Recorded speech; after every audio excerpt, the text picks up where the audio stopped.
یہ قیامت کے دن کا جو سور پھونکا جائے گا نا، یہ اس سور کا ذکر ہے کہ جو روئے ارض پہ لوگ ہیں، آسمانوں میں فرشتے آباد ہیں، سب کو موت آ جائے گی سوائے جس کو اللہ چاہے گا، اور وہ ایک شخص ہے جس کی ایکسیپشن ہے، وہ بخاری مسلم میں حدیث ہے۔ نبی علیہ السلام فرماتے ہیں ایک صحابی کا، حضرت ابوبکر صدیق کا ایک یہودی سے جھگڑا ہوا۔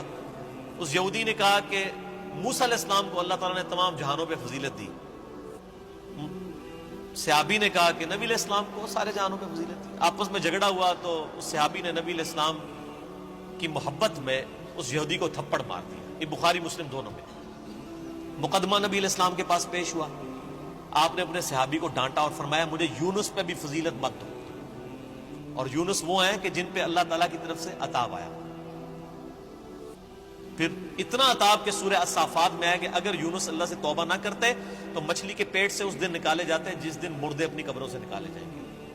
اور نبی علیہ السلام فرمایا مجھے یہ بھی نہ کہو میں یونس سے افضل ہوں، کسی دوسرے نبی کو ڈیگریڈ نہ کرو میرے مقابلے پہ۔ اور پھر فرمایا کہ تم موسیٰ کی بات کر رہے ہو، قیامت والے دن سب سے پہلے اللہ تعالیٰ مجھے اٹھائے گا، لیکن میں دیکھوں گا کہ مجھ سے پہلے ہی موسیٰ علیہ السلام ہوش میں ہوں گے اور اللہ کے عرش کا پایہ تھامے ہوئے ہوں گے۔ مجھے نہیں پتا کہ ان پہ قیامت کی بے ہوشی طاری نہیں ہوئی، اس بے ہوشی کے سبب جو دنیا میں اللہ کی تجلی کی وجہ سے وہ بے ہوش ہوئے، یا مجھ سے پہلے وہ زندہ کر دیے جائیں گے۔ یعنی حضرت موسیٰ علیہ السلام کو یہ جزوی فضیلت تمام پیغمبروں پہ حاصل ہے کہ سب سے پہلے ان کو قیامت والے دن اٹھایا جائے گا، یا ان پہ قیامت کی بے ہوشی طاری نہیں ہوگی کیونکہ دنیا میں وہ ایک دفعہ بے ہوشی گزار چکے ہیں اللہ تعالیٰ کی تجلی کی وجہ سے، جو سورۃ الاعراف کے اندر آیا۔ اب دیکھیں اللہ تعالیٰ فرماتا ہے جسے اللہ چاہے گا وہ بے ہوش نہیں ہوگا۔ ثم نفخ فیہ اخری، پھر سور میں دوبارہ سے پھونکا جائے گا۔ فاذا هم قیام ینظرون، تو سب کے سب لوگ زندہ ہو جائیں گے اور یوں کھڑے ہو کے ایک دوسرے کو دیکھنا شروع کر دیں گے، انتظار کریں گے کہ اب کیا ہونا ہے۔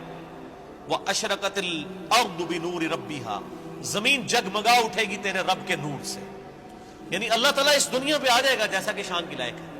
وجاء ربک والملک صفا صفا، سورۃ الفجر میں آتا ہے نا کہ اللہ تعالیٰ اور فرشتے قطار در قطار اس دنیا پہ اتریں گے، اسی دنیا کے اوپر میدان محشر قائم ہونا ہے۔ واشرقت الارض بنور ربها، زمین جگمگا اٹھے گی تیرے رب کے نور سے۔ ووضع الکتاب، اور نامہ اعمال کا دفتر سامنے رکھ دیا جائے گا۔ وجیء بالنبیین والشہداء، اور بلایا جائے گا نبیوں کو بھی اور شہداء کو۔ شہادت علی الناس کرنے والے لوگ جو نبیوں کے بہاف پہ نبیوں کا پیغام ان کی امتوں تک پہنچاتے ہیں، ان کو کہتے ہیں شہید۔ ایک تو وہ شہید ہے جس کو آپ شہید سمجھ رہے ہوتے ہیں جو جنگ میں مارا جائے، یہ تو بہت چھوٹا شہید ہے۔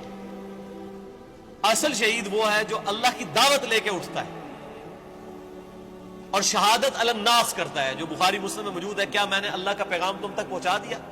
صحابہ نے کہا یا رسول اللہ صلی اللہ علیہ وسلم پہنچا دیا۔ تو آپ نے 3 دفعہ فرمایا اللہم اشہد اللہم اشہد اللہم اشہد، تینوں دفعہ آسمان کی طرف انگلی اٹھائی، پھر اصحاب کی طرف، اے اللہ گواہ رہنا، اے اللہ گواہ رہنا، اے اللہ گواہ رہنا، یہ مان رہے ہیں کہ میں نے پیغام پہنچا دیا۔ اور پھر فرمایا اب تمہاری ذمہ داری ہے کہ تم اس پیغام کو ان لوگوں تک پہنچاؤ جو یہاں پر موجود نہیں ہے، یعنی وہ شہادت علی الناس، یعنی وہ ذمہ داری جو نبی علیہ السلام کے مبارک کندھوں پر تھی وہ آپ نے شفٹ کر دی امت تک۔ اب امت شہادت علی الناس کرے گی، تو ظاہر ہے جو پھر شہادت علی الناس کرنے والے ہیں ان کو نبیوں والی تکالیف سے بھی گزرنا پڑے گا، تو اللہ تعالیٰ پھر قیامت والے دن ان کو بدلہ دلوائے گا نا۔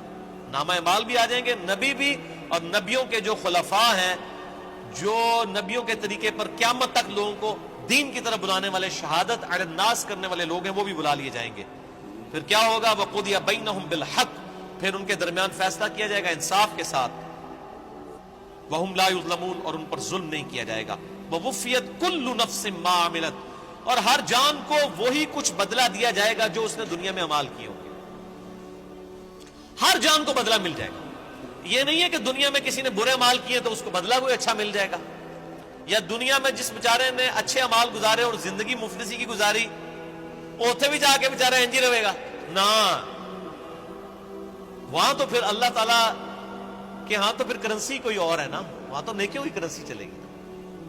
ہر جان کو بدلہ ملے گا جو کچھ اس نے دنیا میں اعمال کیے ہوں گے۔ وَهُوَ أَعْلَمُ بِمَا يَفْعَلُونَ، اور اللہ خوب جانتا ہے جو کچھ وہ دنیا میں کام کیا تھا۔